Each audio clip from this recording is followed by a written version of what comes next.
حي على الفلاح.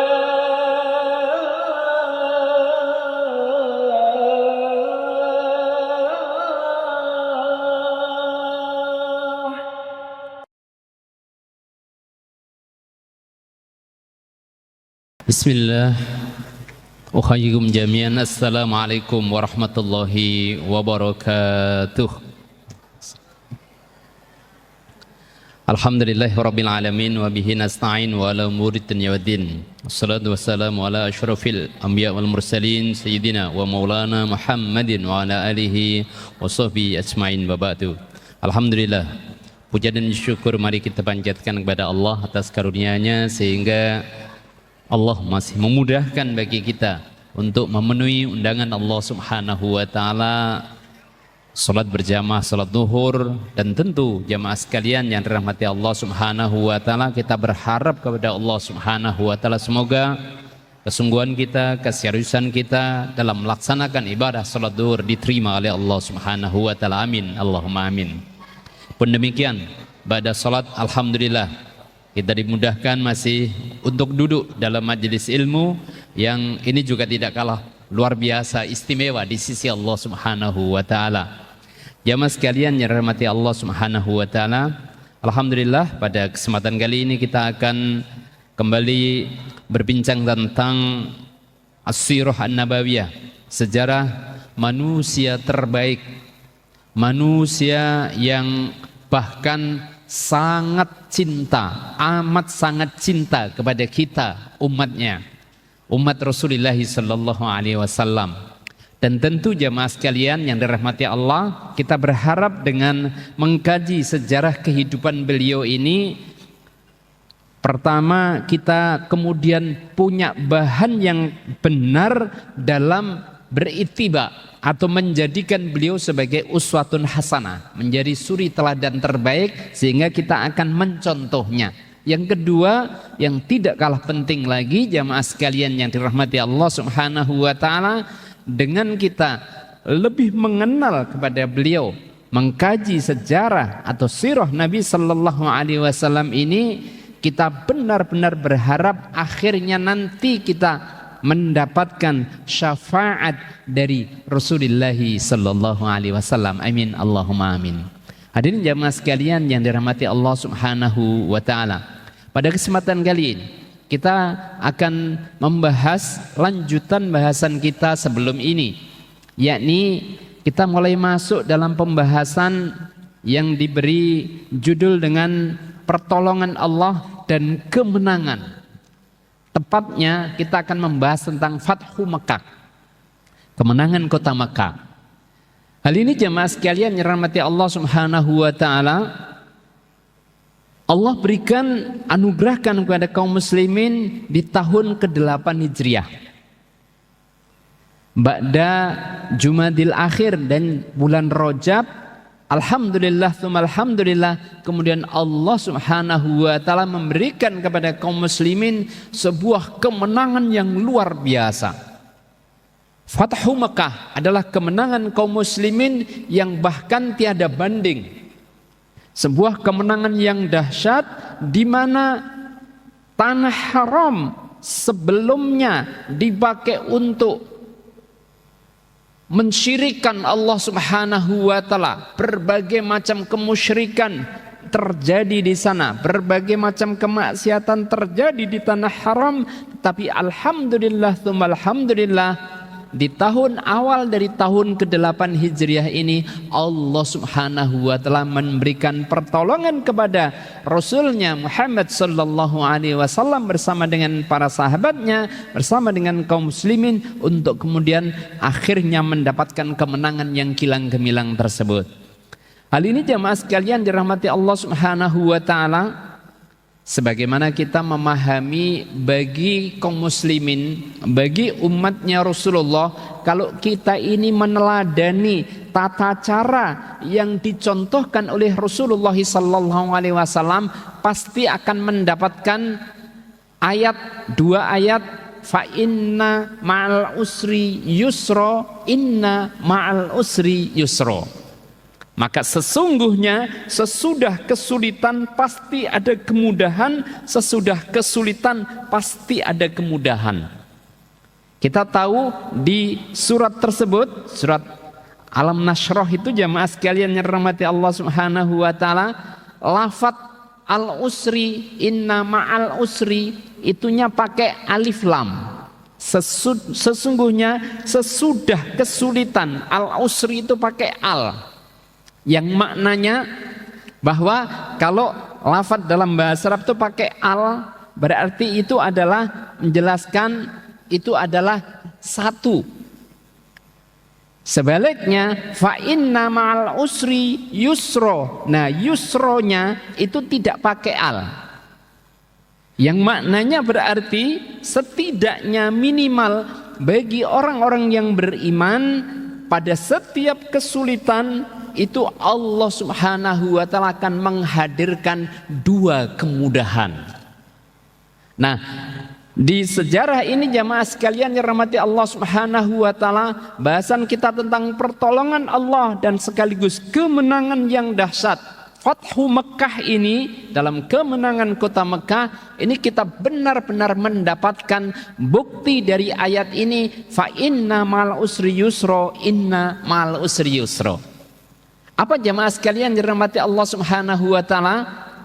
Ada peristiwa di tahun awal dari tahun ke-8 Hijriah ini jamaah sekalian yang dirahmati Allah Subhanahu wa taala, ada dua suku, yang dua suku ini punya kerjasama, yang satunya kerjasama dengan kafir Quraisy, yang satunya lagi bekerja sama dengan Madinah Munawwarah bersama dengan Rasulullah sallallahu alaihi wasallam. Dan kita tahu tahun itu adalah tahun ada perjanjian Hudaybiyah, perjanjian damai. Sehingga jelas tidak boleh ada peperangan, tidak boleh ada penyerangan dan sebagainya. Namun jamaah sekalian yang dirahmati Allah Subhanahu wa taala, dua suku ini itu dulunya bermusuhan, tetapi masing-masing ya, suku yang pertama adalah Bani Khuza'ah ya. Bani Khuza'ah itu bekerja sama dengan Madinah, dengan Rasulullah sallallahu alaihi wasallam. Sedangkan Bani Bakar ini kerjasama dengan orang-orang kafir Quraisy. Nah, mereka berdua ini jamaah sekalian itu dulunya bermusuhan, tapi karena ikut bekerja sama dengan Mekah, Quraisy, dan satunya bekerja sama dengan Rasulullah SAW bersama dengan kaum muslimin, maka tentu kemudian mereka dilarang untuk berperang. Nah, di bulan ini jamaah sekalian yang dirahmati Allah Subhanahu wa taala, kedua yang suku yang bermusuhan ini mungkin nggak tahan ya, karena biasa berperang. Dan siapa yang memulai peperangan ini? Yang memulai peperangan ini jamaah sekalian dirahmati Allah Subhanahu wa taala adalah Bani Bakar, yang mereka bekerja sama dengan bersekutu dengan kafir Quraisy. Nah, ketika ini terjadi jamaah sekalian yang dirahmati Allah Subhanahu wa taala, maka utusan dari Bani Khuza'ah diutus untuk segera lapor kepada Rasulullah sallallahu alaihi wasallam. Nah, begitu kemudian mereka datang ketemu dengan Rasulullah sallallahu alaihi wasallam, pemimpin dari Bani Khuza'ah ini namanya adalah Amr ya. Amr ini jamaah sekalian yang dirahmati Allah Subhanahu wa taala menyampaikan kepada Nabi sallallahu alaihi wasallam beberapa bait syair.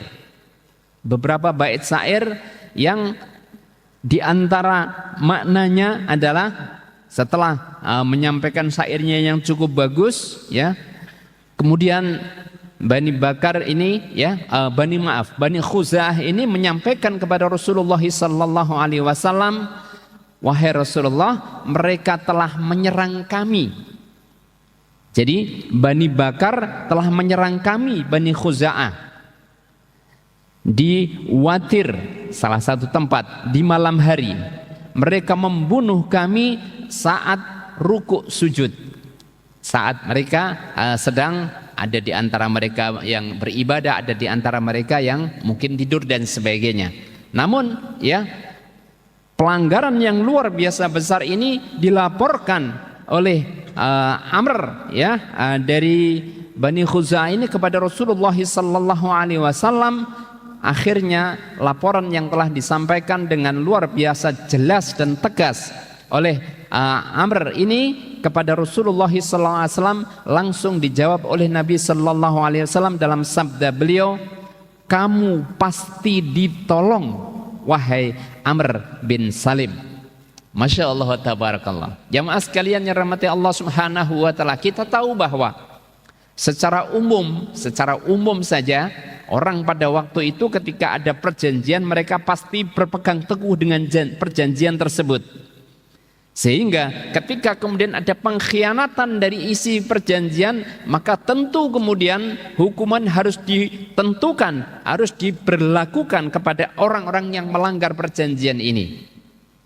Apalagi kemudian jamaah sekalian yang dirahmati Allah subhanahu wa ta'ala, mereka yang kemudian terdolimi ini sudah langsung menyampaikan kepada Nabi Sallallahu Alaihi Wasallam, maka Rasulullah SAW kembali menegaskan bahwa kalian atau kamu pasti ditolong wahai Amr bin Salim.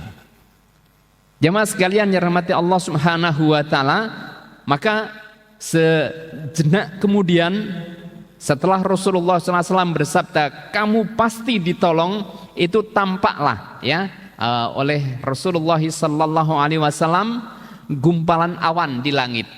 Di langit ada gumpalan awan, maka Rasulullah SAW kemudian bersabda, sesungguhnya mendung ini bakal menghujankan kemenangan bagi Bani Ka'ab. Masya Allah tabarakallah. Jamaah sekalian yang dirahmati Allah subhanahu wa ta'ala, kita tahu bahwa alam semesta ini ditundukkan oleh Allah subhanahu wa ta'ala diantaranya untuk memberikan tanda-tanda kerasulan sebelum beliau menjadi awal-awal menjadi nabi. Termasuk kemudian pada peristiwa ini, pada peristiwa sebelum Fathu Mekah ini, awal-awal Fathu Mekah, ternyata mendung ini juga memberikan tanda-tanda yang luar biasa besar kepada kemenangan yang akan didapatkan oleh Rasulullah Sallallahu Alaihi Wasallam berupa Fathu Mekah ini, antara lain seperti yang beliau sabdakan kepada Bani Khuza'ah ini tadi. Jamaah sekalian yang dirahmati Allah Subhanahu wa taala, sementara bersamaan dengan itu jamaah sekalian yang dirahmati Allah, ketika tentu orang-orang Mekah, orang-orang kafir Quraisy tahu bahwa tindakan mereka menolong Bani Bakar di dalam menyerang Bani Khuza'ah tadi adalah sebuah kesalahan. Sebuah kesalahan karena berkhianat dengan perjanjian yang sudah disepakati bersama. Maka jemaah sekalian rahmati Allah Subhanahu wa taala mengerti hal ini, mengetahui peristiwa itu, maka orang-orang kafir Quraisy segera kemudian pimpinannya langsung ya Abu Sufyan langsung lari ke Madinah menghadap kepada Rasulullah sallallahu alaihi wasallam. Tidak lama ya, setelah utusan yakni Amr bin Salim ini tadi lapor kepada Nabi sallallahu alaihi wasallam tentang pengkhianatan dari orang-orang Bani Bakar tersebut. Bani Bakar yang kemudian orang-orang kafir Quraisy ini juga mendukung, dan beberapa ada disebutkan ya, ada juga orang-orang kafir Quraisy itu yang ikut dalam peperangan ya yang dilakukan oleh Bani Bakar tersebut.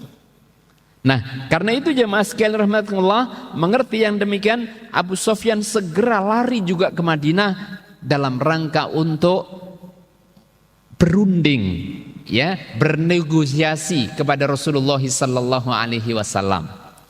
Nah, apa yang dilakukan oleh Abu Sufyan ya?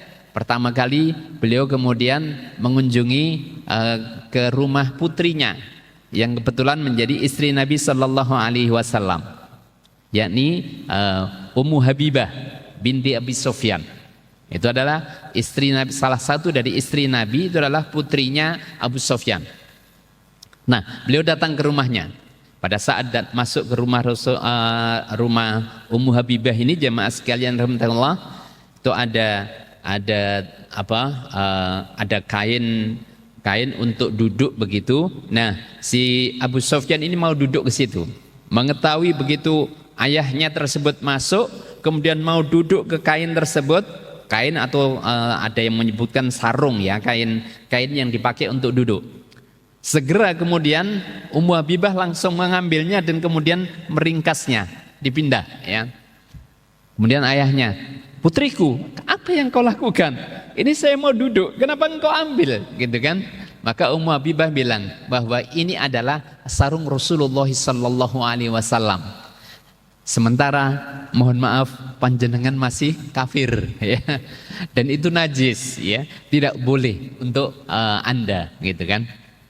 Maka wah ini pertanda yang tidak baik ini ya bagi Abu Sufyan. Baiklah kalau begitu saya pamit ya. Saya pamit. Segera kemudian Abu Sufyan datang kepada Rasulullah sallallahu alaihi wasallam. Begitu ketemu dengan Rasulullah sallallahu alaihi wasallam, Abu Sufyan mau menyampaikan, Rasulullah ternyata berpaling. Ya, Rasul berpaling. Sudah tidak mau bertemu dengan Abu Sufyan.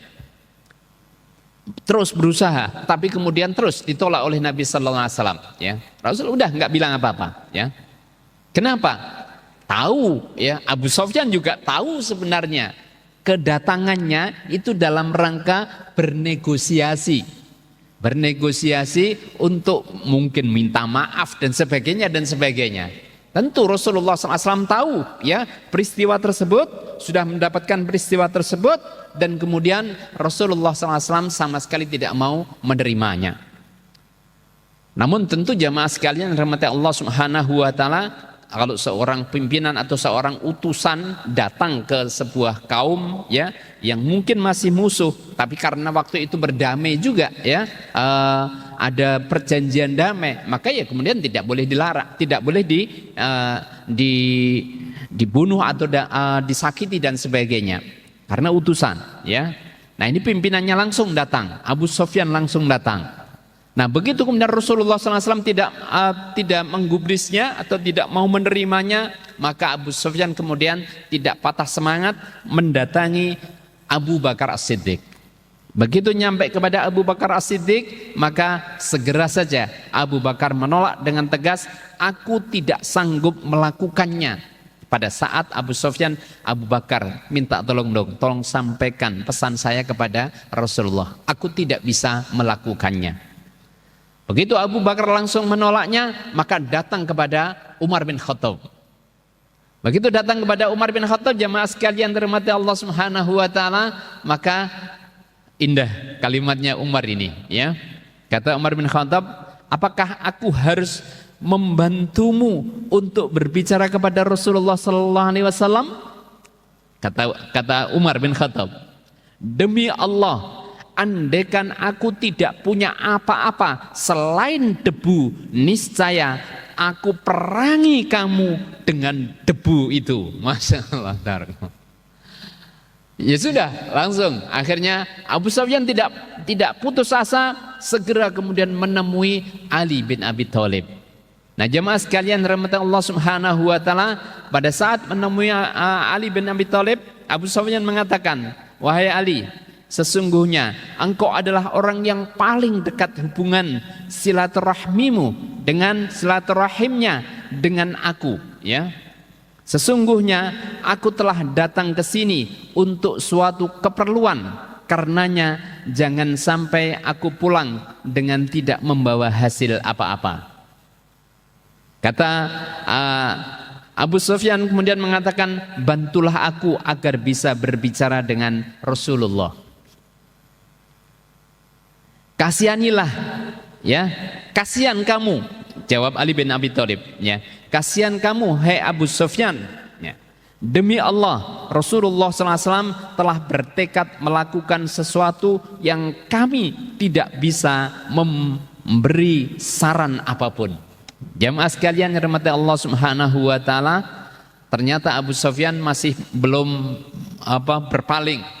Abu Sufyan kemudian melihat karena waktu itu Ali bin Abi Thalib itu bersama dengan putri Rasulullah sallallahu alaihi wasallam. Maka kepada putri Rasulullah sallallahu alaihi wasallam Fatimah Az-Zahra radhiyallahu anha, Abu Sufyan kemudian mengatakan, ya, wahai putri Muhammad, sudikah kamu menyuruh anakmu ini? Ada Hasan waktu itu, beliau bersama dengan Hasan, ya.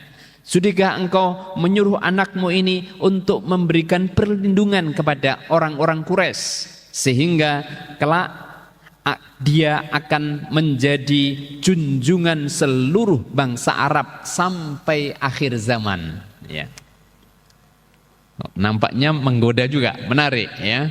Nah, jemaah sekalian dirahmati Allah Subhanahu wa taala, maka Fatimah Az-Zahra kemudian mengatakan, demi Allah, anakku itu tidak mungkin memberi perlindungan kepada orang-orang itu, sebab tidak seorang pun bisa memberi perlindungan dengan cara melawan Rasulullah sallallahu alaihi wasallam.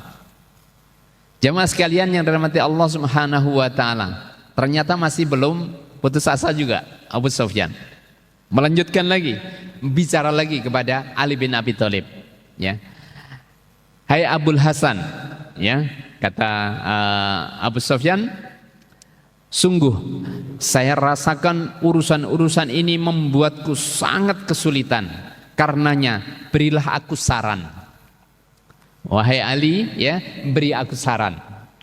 Maka jamaah sekalian rahmati Allah Subhanahu wa taala, Ali bin Abi Thalib kemudian memberikan saran. Demi Allah, aku tidak tahu apapun yang berguna untukmu. Akan tetapi, ya, kamu adalah pemimpin Bani Kinanah. Karena itu bangkitlah, berilah perlindungan kepada orang-orang itu. Terus pulanglah segera ke negerimu.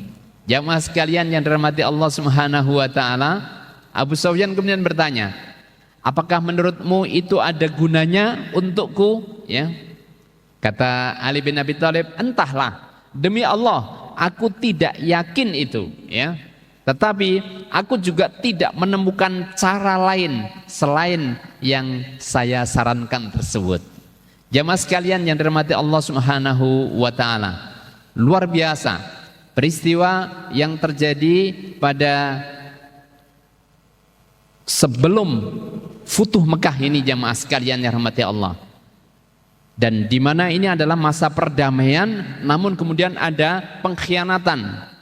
Nah, ketika kemudian terjadi pengkhianatan ini, maka sudah tidak bisa dibiarkan, kecuali kemudian harus menghukum dari orang yang berkhianat tersebut.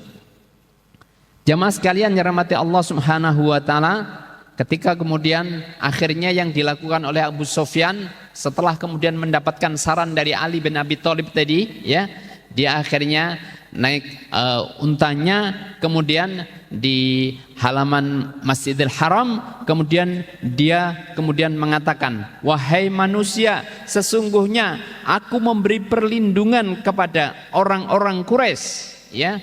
Dan setelah itu dia kemudian pergi menuju pulang ke Mekah. Jamaah sekalian yang dirahmati Allah Subhanahu wa taala, pulanglah begitu sampai Mekah, kemudian ditanya oleh kaumnya, ya, apa hasilnya? Maka kemudian Abu Sufyan hanya bisa menceritakan apa yang dialog antara dia dengan Ali bin Abi Thalib. Jamaah sekalian dirahmati Allah Subhanahu wa taala, akhirnya kaumnya, orang-orang Quraisy mengatakan, percuma ini, enggak ada gunanya, begitu. Namun ternyata Abu Sufyan kemudian, oh tidak, ya, tidak, demi Allah, kata Abu Sufyan, aku tidak bisa berbuat selain yang saya lakukan, ya. Dan ternyata jamaah sekalian dirahmati Allah Subhanahu wa taala, ternyata memang luar biasa. Akhirnya nanti Allah Subhanahu wa taala yang menunjukkan, memberikan kemenangan yang besar kepada kaum muslimin, di mana Masya Allah wa tabarakallah, kemenangan Fathu Mekah itu relatif tidak ada pertumpahan darah sama sekali. Sebuah kemenangan yang dahsyat, yang luar biasa. Jamaah sekalian yang dirahmati Allah Subhanahu wa taala, untuk mengakhiri kondisi ini temuan kita pada kesempatan kali ini jemaah sekalian rahmati Allah, di awal sebelum penyerangan dari Bani Bakar tadi kepada Bani Khuza'ah, itu Rasulullah SAW sudah mempersiapkan segala sesuatu yang tidak ada yang tahu, hanya Rasulullah SAW sendiri yang tahu. Antara lain beliau minta kepada istri Nabi Sallallahu Alaihi Wasallam Aisyah radhiyallahu anha untuk mempersiapkan alat-alat peperangan. Ketika kemudian Aisyah radhiyallahu anha itu mempersiapkan alat-alat peperangan, waktu itu Abu Bakar As-Siddiq datang kepada rumah Rasulullah SAW, ketemu dengan Aisyah radhiyallahu anha, dan kemudian ditanya oleh Abu Bakar, wahai Aisyah, ini kok sepertinya adalah alat peperangan yang engkau siapkan. Ada rencana berperang apa ini? Kemana ini? Begitu kan? Maka Aisyah radhiyallahu anha kemudian menegaskan bahwa saya tidak tahu, saya tidak tahu. Ketika kemudian beliau kemudian menegaskan, pertanyaan Abu Bakar adalah, tahukah kamu hendak kemana beliau atau hendak berperang melawan siapa, begitu Maka Aisyah radhiyallahu anha kemudian, tidak, demi Allah aku tidak tahu. Itu penegasan dari Aisyah radhiyallahu anha. Sesudah itu Rasulullah sallallahu alaihi wasallam kemudian mengumumkan kepada kaum muslimin, penegasan Nabi sallallahu alaihi wasallam agar kaum muslimin kemudian bersiap-siap untuk pergi ke Mekah, dan kemudian beliau mengingatkan kepada kaum muslimin untuk secara tidak ada yang mengumumkan keluar. Semuanya harus bersiap, tetapi tidak boleh ada yang mengumumkan keluar sama sekali. Bahkan kemudian Rasulullah SAW berdoa, Allahumma khudil ayuna wal akhbar an Quraisy hatta fi biladiha. Ya Allah, butakan mata mereka dan tahanlah berita-berita dari orang-orang Quraisy. Tahanlah berita-berita informasi ini dari orang Quraisy, sehingga kami dapat menyerang mereka secara tiba-tiba di negeri mereka sendiri. Demikianlah penegasan dari Rasulullah SAW kepada Aisyah radhiyallahu anha, yang tentu kemudian dipegang komitmen oleh Aisyah radhiyallahu anha, dan semua kaum muslimin kemudian bersiap diri saja dengan baik dan benar, namun tidak boleh ada yang menginformasikan rencana keberangkatan ke Mekah tersebut. Inilah jamaah sekalian yang dirahmati Allah Subhanahu wa taala, kajian kita pada kesempatan kali ini sebagai awal dari pertolongan Allah Subhanahu wa taala. Nasrum minallah wa fathun qarib. Pertolongan Allah dan kemenangan yang dekat, bahkan kemenangan yang dahsyat, awal dari Fathu Mekah, sebuah pembukaan yang luar biasa yang mengingatkan kepada kita tentang fa inna ma'al usri yusra, inna ma'al usri yusra. Sesudah kesulitan pasti akan mendapatkan kemudahan, dan sesudah kesulitan pasti akan mendapatkan kemudahan. Demikian jamaah sekalian yang rahmati Allah Subhanahu wa taala. Berikutnya insyaallah kita akan bahas pada pertemuan berikutnya. Sebelum kita akhiri, barangkali ada yang bertanya, boleh satu atau kalau dirasa cukup, maka jemaah sekalian rahmati Allah, marilah kita sempurnakan majelis kita dengan kafaratul majlis. Subhanakallahumma wa bihamdika asyhadu an la ilaha illa anta nastaghfiruka wa natubu ilaik. Aqulu qouli hadza wa astaghfirullah al-azim li wa lakum. Assalamualaikum warahmatullahi wabarakatuh.